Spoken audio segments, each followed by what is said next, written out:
Hoje, a gente vai mergulhar num assunto que é fundamental, mas muitas vezes fica meio escondido: a lei de execução penal. Não estamos falando do julgamento, não, mas de tudo que acontece depois que a sentença é dada. É basicamente o roteiro que define como uma pena deve ser cumprida e, o mais importante, qual é a sua verdadeira missão. Então, vamos começar pelo básico. O que é execução penal? Bom, o artigo 1º da lei define como o processo, tanto legal quanto administrativo, para fazer cumprir uma sentença. Em outras palavras, é o como do sistema. É a fase que pega a decisão de um juiz e a transforma em realidade. E aqui, gente, está o coração de tudo, logo no 2º artigo. Presta atenção, a lei não diz que o objetivo dela é só punir. Ela diz que a execução penal serve para reeducar o sentenciado e reintegrá-lo à sociedade. Essa frase sozinha já revela uma filosofia imensa por trás de tudo. O foco é na reabilitação, não só no castigo. Para entender como isso tudo funciona na prática, a gente vai seguir um caminho bem lógico. Primeiro, vamos ver a missão principal da lei. Depois, os princípios que servem de guia. Aí, a gente entende como o sistema busca conhecer o indivíduo, como um plano é criado para essa pessoa e, por fim, quais são as peças que montam esse tratamento. Começando então pela missão central da lei, o próprio subtítulo já entrega o ouro. Além da punição, rumo à reintegração. Isso já mostra uma virada de chave fundamental na maneira de pensar o sistema. Agora, olha que interessante essa comparação. Quando a gente pensa no sistema penal tradicional, o que vem à cabeça? Punição, isolamento, mas os objetivos que essa lei declara são bem diferentes. A gente está falando de reeducação, de reintegração social e, o mais importante, de prevenir a reincidência, que no fim das contas é o que protege toda a sociedade, não é mesmo? Vamos para o nosso segundo ponto, os princípios orientadores. Pensa neles como os alicerces, sabe? São os valores e direitos que não se pode negociar e que sustentam todo o sistema de execução penal. E que pilares são esses? Bom, a lei exige respeito total aos direitos humanos e garante todos os direitos civis e políticos que não foram afetados pela sentença. Ela também proíbe qualquer tipo de discriminação, deixa claro que a colaboração da pessoa no tratamento tem que ser voluntária e, um ponto muito importante, define que o Estado e a comunidade têm, juntos, responsabilidade nesse processo. E esse ponto merece um destaque especial. O artigo 7º é direto e reto: não haverá nenhuma distinção por raça, religião ou política. Isso é poderoso. Estabelece um padrão de imparcialidade e de igualdade que, em tese, deve estar presente em todo o tratamento. Ok, isso nos leva direto para a terceira parte, entendendo o indivíduo. É a fase de avaliação, porque, antes de se fazer qualquer plano, o sistema precisa primeiro saber quem é a pessoa que está ali cumprindo a pena. E o caminho para esse entendimento é um processo bem completo. Tudo começa com um exame criminológico para identificar as necessidades da pessoa e as causas da sua inadaptação social. Depois vem uma observação psicossocial super aprofundada. E não para por aí. Continua com observação no dia a dia, no trabalho, nas aulas. E no final, uma equipe com vários profissionais se junta para compilar tudo isso num relatório. É um processo contínuo, do começo ao fim. Certo? A avaliação foi feita, e agora? Vamos para a quarta etapa, a elaboração do plano. E aqui a gente vê o papel fundamental da equipe de especialistas. Afinal, quem é que pega toda essa informação e transforma num plano de ação de verdade? A resposta está na Comissão Técnica de Classificação. Isso aqui é uma sacada genial da lei, porque mostra que a decisão não pode ser de uma pessoa só. É um trabalho em equipe. Tem que ter, no mínimo, um diretor, um psiquiatra, um psicólogo, assistente social, o chefe de educação e até um representante da comunidade. Cada um traz um olhar, uma perspectiva diferente e essencial para a mesa. E a responsabilidade dessa comissão é gigante. É ela que propõe o programa de reeducação, que dá parecer sobre progressão de regime, sobre remissão de pena, sobre o livramento condicional. Basicamente, são as decisões dessa comissão que vão guiar toda a trajetória da pessoa dentro do sistema. E, finalmente, chegamos na nossa última sessão, os elementos do tratamento. Ou seja, como se constrói esse tal programa individualizado. Na prática, do que é feito esse tratamento que busca reeducar. Então o ponto de partida é este e é crucial. O artigo 9º manda que o tratamento seja individualizado. Tem que levar em conta a personalidade de cada um. A lei, com isso, rejeita aquela ideia de tamanho único, de que a mesma solução serve para todo mundo. Não, ela exige um plano feito sob medida. E o que entra nesse plano? O artigo 24 nos dá uma visão bem completa, bem holística. Não é só sobre trabalho ou estudo. O tratamento acontece através de um conjunto de coisas: instrução, disciplina, religião, atividades culturais, recreação, esporte e, claro, o contato com a família e com o mundo aqui fora. É um programa pensado para um desenvolvimento completo da pessoa. Resumindo, esse programa individual de tratamento define tudo. Qual o estabelecimento mais adequado para aquela pessoa, como vai ser a escolarização, o trabalho, as atividades culturais, tudo. É um verdadeiro mapa, um roteiro completo e personalizado para a jornada da pessoa dentro do sistema. Sabe, quando a gente pensa em uma sentença, muitas vezes a história parece acabar ali. Mas e depois?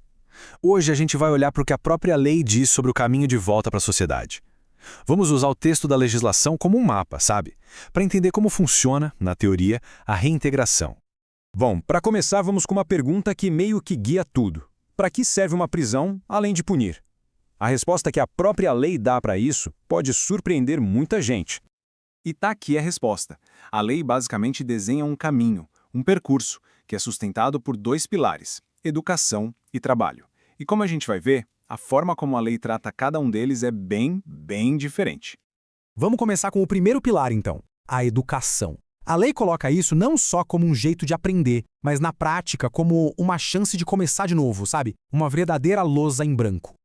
A lei cria o que a gente pode chamar de uma escada educacional. O primeiro degrau é a base de tudo. O artigo 26 diz que o ensino fundamental é obrigatório para quem ainda não terminou.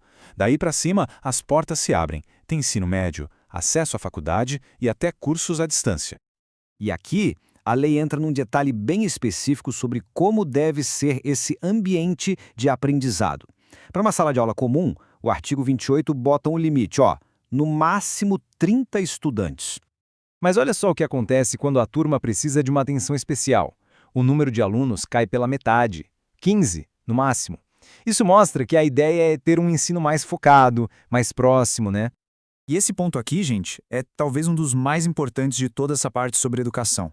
O artigo 35 garante com todas as letras que o diploma não pode ter nenhuma menção sobre a pessoa ser sentenciada. Isso é fundamental, porque tira aquele estigma, sabe? Permite que o diploma seja usado lá fora sem nenhum tipo de barreira. Agora vamos pular para o segundo pilar, o trabalho.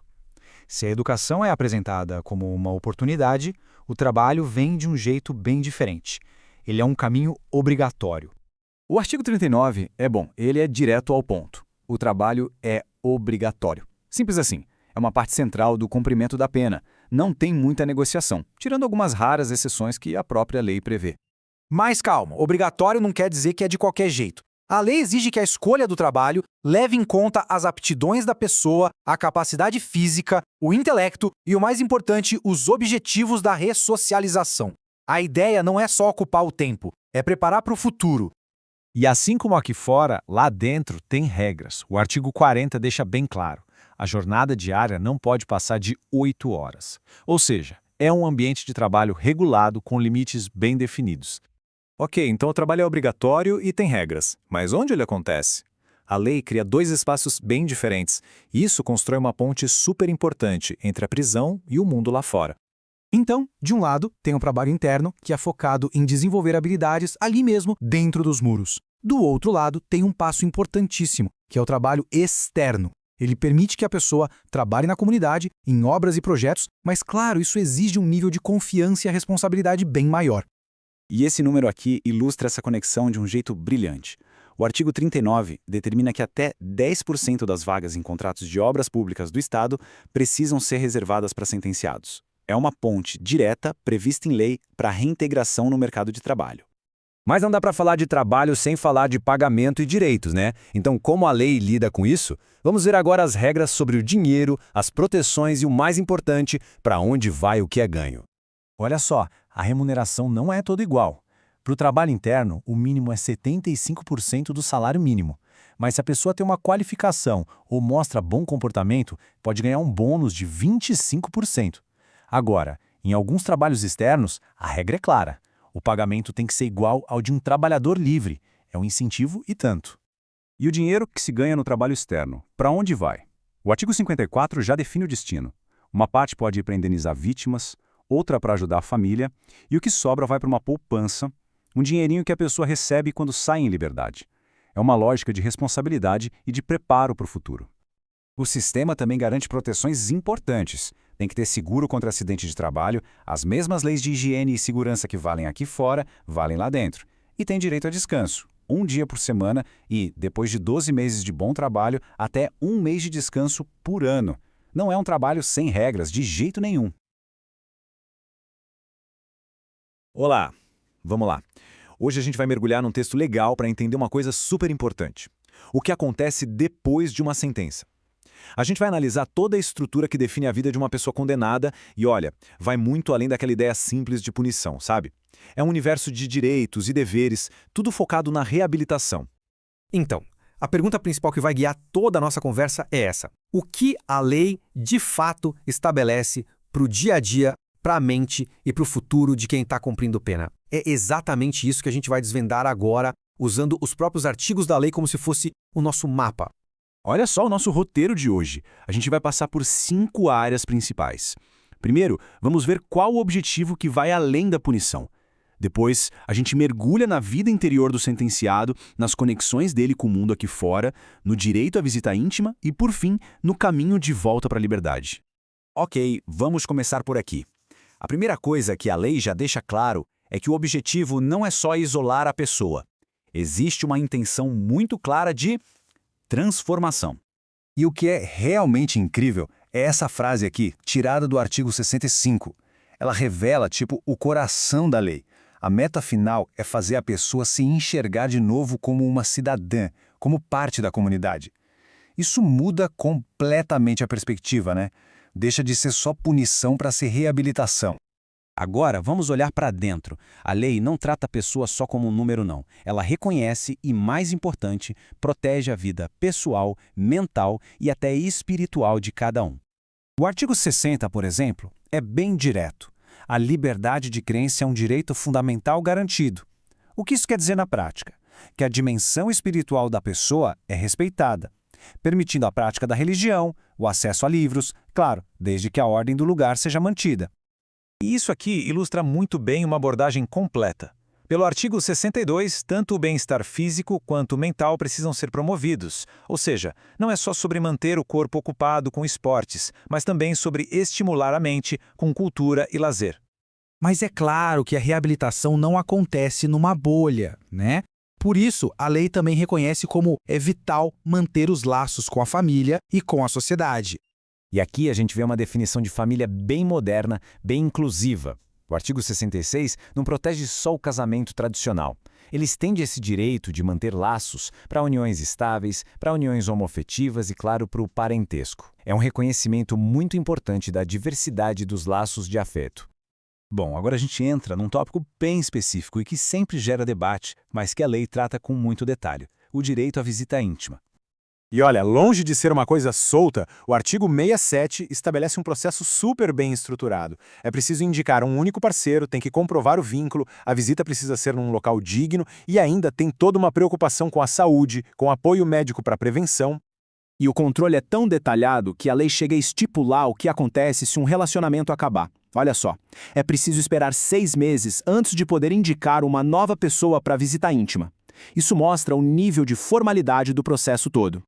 Mas, atenção, esse direito não é absoluto. Ele pode ser suspenso, sim. Seja por questões de disciplina, por alguma má conduta do visitante, se houver risco à segurança, ou até mesmo se a própria pessoa sentenciada pedir.